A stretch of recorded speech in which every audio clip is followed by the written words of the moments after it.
हरिया ने अपनी काटी हुई सारी लकड़ी मिस्टर शास्त्री को 5 रुपए में दे दी और घर के लिए निकल गया। क्या हुआ? इतनी देर तक क्या कर रहे थे? क्या आज तुमको कोई अच्छा सौदा मिल गया? लाओ पैसे।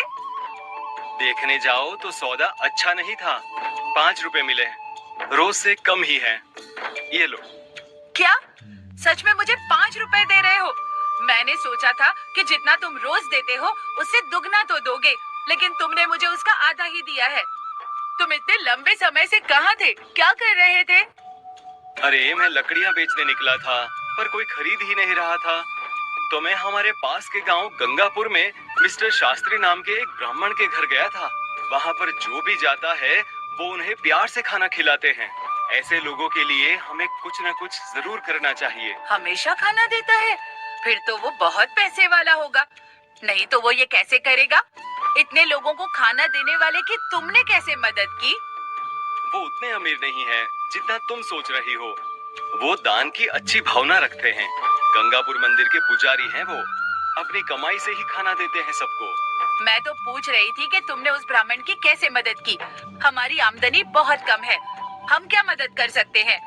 स्वर्ग जाने के बारे में मत सोचो, पहले धरती के बारे में सोचो। तुम्हें पता भी है मैंने क्या किया? मैंने उन ब्राह्मण से कहा कि जो लकड़ी मैं लाता हूँ उसे आधे में दे दूंगा, और कल से कुछ लकड़ियाँ उनके लिए और बाकी लकड़ियाँ हमारे बेचने के लिए काटूंगा। इतना ही काफी है। लेकिन अगर तुम जलाओ लकड़ी के 2 ढेर नहीं काट सकते तो तुम ऐसे ही 5 रुपए लेकर वापस आओ। 5 रुपए में मैं घर कैसे चलाऊं? तुम ही बताओ। जो मैं चाहता हूँ उसे पूरा करने की पूरी कोशिश करूंगा, और फिर भगवान की इच्छा। मैंने उन ब्राह्मण के घर खाना खाया है, तुम भी साथ चलना खाना खाने। हरिया हर दिन जलाऊ लकड़ी काटता था और मिस्टर शास्त्री से किए वादे के मुताबिक सिर्फ 5 रुपए लेता था। एक दिन मिस्टर शास्त्री भोजन करने बैठे थे, तब बाहर से महाराज, लकड़ी लाया हूँ, 5 रुपए दे दीजिए। यहाँ आकर अपनी लकड़ियाँ लीजिए ताकि मैं चला जाऊँ। देखो हरिया, मैं आज तुम्हें 5 रुपए नहीं दे सकता, तो तुम तुम्हारी लकड़ियाँ लो और जाओ। वापस क्यों जाऊं? मैं यहीं के लिए लाया हूँ। पैसा कल दे देना। मुझे बहुत भूख लगी है, तो कुछ खाना खिला दीजिए। खाना तो खिला ही सकते हैं ना, वैसे भी आप सभी को खिलाते हैं।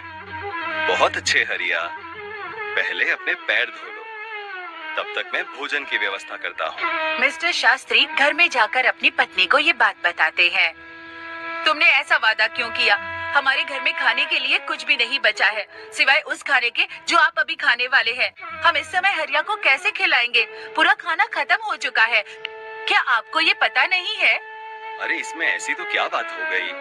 मुझे जो खाना परोसा गया है वो हरिया के लिए काफी है। सोच रहा हूँ कि आज उपवास कर लूं। मुझे बताओ कि तुम ऐसा कितनी बार करोगे? जब हमारे पास उतना नहीं है तो ये सब क्यों करना है? वो सब कहाँ से लाएं? सब भगवान देता है, पहले हरिया को खिला के आओ। मिस्टर शास्त्री ही थे जिन्होंने आने वालों को खाना दिया, भले ही उनके पास ना हो। एक दिन हमेशा की तरह हरिया लकड़ी काटने जाता है। जंगल के सामने वाले सारे सूखे पेड़ तो मैंने काट दिए, अब बाकी बचे हरे पेड़। जंगल के अंदर जाना थोड़ा मुश्किल लग रहा है। मैं इससे पहले कभी इतना अंदर नहीं गया।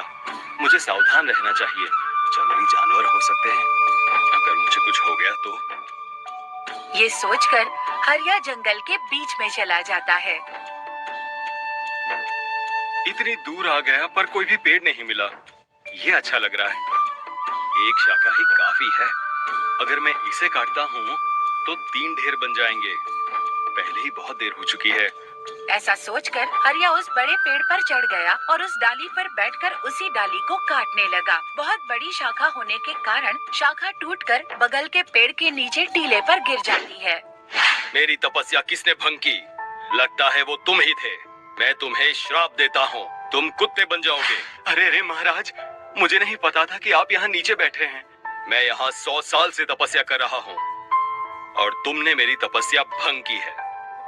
मैं तो रोज पेड़ काटने आता हूँ और जलाऊ लकड़ियाँ बेचता हूँ। मैंने जानबूझकर ऐसा नहीं किया। मुझे माफ कर दीजिए महाराज, कृपया इस श्राप को वापस ले लीजिए। मैंने क्रोध में आकर तुम्हें श्राप दिया है क्योंकि तुमने मेरी तपस्या तोड़ी। इस श्राप को वापस लेना जिसने श्राप दिया है उसके लिए भी संभव नहीं है। पर मैं तुम्हें एक उपाय बताऊंगा। सुनो, कृपया मुझे बताइए, मैं इस श्राप से छुटकारा पाने के लिए क्या कर सकता हूँ महाराज? तो ऐसे लोगों को ढूंढो जो सबसे अच्छा दान देते हैं। उनके खाने के बाद अगर उनके खाने में कोई भी दाना बच जाता है तो उसे खाकर तुम श्राप से मुक्त हो जाओगे।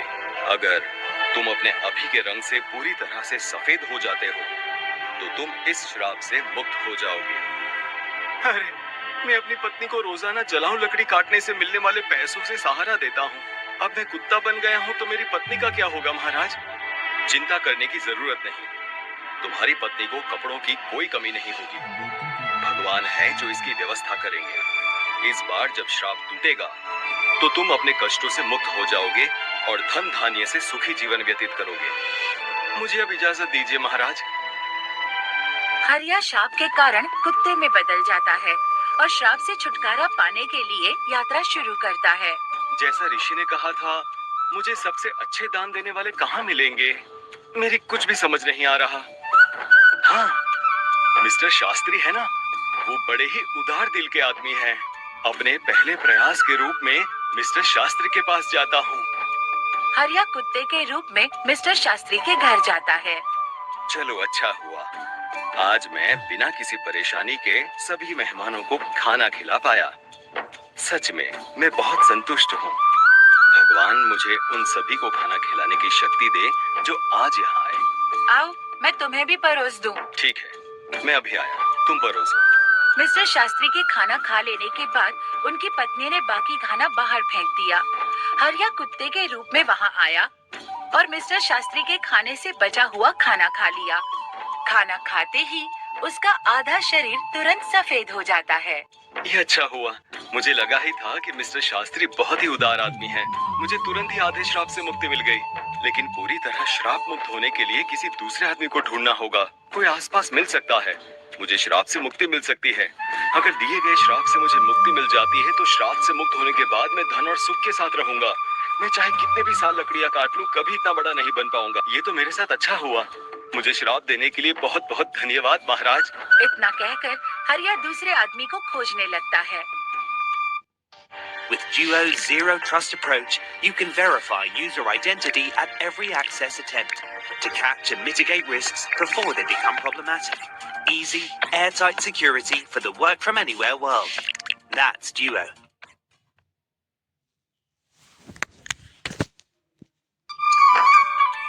एक दिन संतोष नाम का एक आदमी हल जोतते हुए हरिया को दिखाई देता है। ये देखकर हरिया वहाँ जाता है। आप परिवार के साथ मजे करिए। गाय दान करने के लिए धन्यवाद। वहाँ से दान लेने वाला सुरेश गाय को लेकर संतोष के बारे में सोचता है। संतोष बहुत ही पवित्र आदमी है। वो सिर्फ मुझे ही नहीं, कई लोगों के साथ ऐसा कर रहा है। ऐसे लोगों को आशीर्वाद मिलना चाहिए। वाह वाह, आज मुझे श्राप से मुक्ति मिल जाएगी। ये आदमी उस मिस्टर शास्त्री के समान ही होना चाहिए जो सबसे अच्छा दान कर रहा है। रुक कर देखता हूँ कि वो कब खाना खाता है। हरिया के वहाँ बहुत देर तक इंतजार करने के बाद रमेश ने अपना खाना खाया और पत्ते को बाहर फेंक दिया। हरिया तुरंत जाकर उस पत्ते में बचा हुआ खाना खा लेता है। अरे, कोई रंग नहीं उतरा। रमेश ने गायों का दान किया था, फिर रंग क्यों नहीं बदला? मुझे कुछ समझ नहीं आ रहा। वो वापस आकर शास्त्री जी के घर के बाहर बैठ गया। अरे सुशील, क्या रे, आज रमेश ने फिर गाय का दान दिया।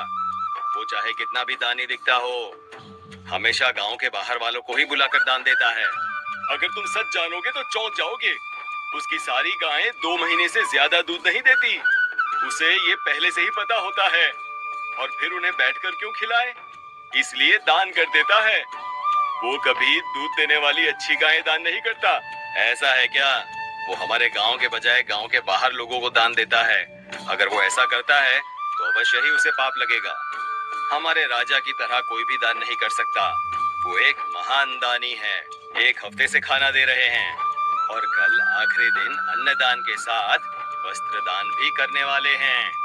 वो वहाँ सबके साथ 1 हफ्ते से खाना खा रहे हैं। कभी उनके जैसा धर्मी देखा है कहीं? अरे ये तो कुछ नहीं, उन्होंने हमारे लिए अच्छी सड़कें बनवाई हैं, हर जगह कुएं और तालाब भी खुदवाए। मतलब उन्होंने बहुत कुछ किया है। ऐसा धर्मी मैंने कहीं नहीं देखा। ये बातें सुनकर हरिया बहुत खुश हुआ। उसके मन में विचार आया, चलो अब तो तय हो गया कि मुझे श्राप से मुक्ति मिल जाएगी। मुझे तुरंत राजा के पास पहुंचना चाहिए। वो किले के बजाय लोगों के साथ खाना खा रहे हैं। मुझे इस अवसर का लाभ उठाना चाहिए। अगले ही दिन हरिया उस जगह पहुंच गया जहां राजा खाना देता था। वहां उसने राजा को कपड़े बांटते हुए देखा। राजा कितने अच्छे हैं। वो खाना देने के साथ साथ सभी लोगों को कपड़े भी दे रहे हैं। मैं जिस दूसरे आदमी को ढूंढ रहा था अवश्य ये वही राजा है। राजा के खाने तक इंतजार करना काफी है। राजा के खाने के बाद सैनिक उस पत्ते को बाहर फेंक देते हैं जिसमें राजा ने खाना खाया था। ये देखकर हरिया वहां जाता है और पत्ते में से खाना खाता है। फिर आश्चर्यजनक रूप से अरे ये क्या, इतने महान दानी राजा का भोजन करने के बाद भी मेरा रंग नहीं बदला। ये श्राप तो दूसरी तरह का लग रहा है। मुझे तुरंत उस ऋषि के पास जाना चाहिए जिसने मुझे ये श्राप दिया। हरिया उस स्थान पर पहुंचता है जहां ऋषि थे। वो ऋषि से कहता है, नमस्कार महाराज। क्या हुआ हरिया? ऐसा लगता है कि तुम्हें अभी तक केवल एक ही आदमी मिला है। केवल आधा रंग बदला है। क्या तुम्हें और कोई नहीं मिला? श्राप मिले हुए बहुत दिन हो गए। अच्छा, मुझे तो शंका है कि मिस्टर शास्त्री साहब का खाना खाकर मैं आधा सफेद हो गया। इसके बाद मैंने उनसे भी ज्यादा दान करते लोगों को देखा। उन्होंने जो खाना खाया उसे खाने से कोई फायदा नहीं हुआ महाराज। इसके अलावा हमारे शहर के राजा बहुत धर्मी हैं। एक हफ्ते तक उन्होंने सबको खाना दिया, कपड़े भी दिए। इतने धर्मपरायण आदमी द्वारा खाया हुआ खाना खाने के बाद भी मैं श्राप से मुक्त नहीं हो पाया। इसमें कुछ रहस्य है महाराज, मुझे नहीं समझ आ रहा। आप ही बताइए ना महाराज। तुमने जितनों को भी देखा उनमें से रमेश द्वारा दिया गया दान सच्चा दान नहीं था। वो ऐसी चीजें दे रहा था जिसकी उसे जरूरत नहीं थी। अगर उसे उनकी जरूरत होती तो वो उन्हें दान ही नहीं करता। ऐसे ही राजा जो कुछ भी देता है उसे दान नहीं माना जाएगा, क्योंकि राजा खुद नहीं कमाता। वो तुम्हारे द्वारा दिए करों में से चुकाए गए धन को उस राज्य के लोगों पर खर्च करता है। कल के दान में भोजन और वस्त्र आपके द्वारा कर के रूप में ही दिए गए थे। इसलिए कल जो भी दान उसने कल किए उसे दान नहीं माना जाएगा। ये लोगों का पैसा है और लोगों पर खर्च कर रहा है। समझ रहे हो तुम? इसमें राजा का दान कहाँ है? इसलिए राजा ने जो समृद्ध भोजन खाया वो तुम्हें श्राप से मुक्त नहीं कर पाया। देखो हरिया, सही दान मिस्टर शास्त्री ने भूखे को खाना दिया वो था, भले ही उन्होंने खाना नहीं खाया। इसलिए उसका दान सबसे अच्छा है। कुछ और प्रयास करो, तुम श्राप से मुक्ति पाने के करीब हो। समझ गया महाराज, धन्यवाद। हरिया उदास मन से वहां से चला जाता है। बाप रे, कितनी दूर चला आया। बहुत भूख लगी है। अच्छा होगा कि पास में कुछ खाना मिल जाए। वहाँ पास में एक बूढ़ा आदमी घड़े में पानी ले जाता हुआ उसे दिखाई दिया। उस बूढ़े आदमी को देख रहे हो? वो घड़े में पानी लाता है और वहाँ रखता है। इस धूप वाले रास्ते से गुजरने वालों के लिए पानी लाता है। ये बूढ़ा आदमी ऐसा लग रहा है जैसे ये 90 साल से अधिक का है। इसका काम काबिले तारीफ है। बूढ़ा आदमी जो खाना लाया था उसे निकालकर खाने लगता है। भूखा हरिया बूढ़े आदमी के पास जाता है। बूढ़ा आदमी अपने खाने में से कुछ लेता है और हरिया को देता है। हरिया इसे खाते ही श्राप से मुक्ति पाकर एक आदमी बन जाता है। उसने बूढ़े आदमी को धन्यवाद किया और वापस लौट आया। क्या बात है, दान कभी भी छोटा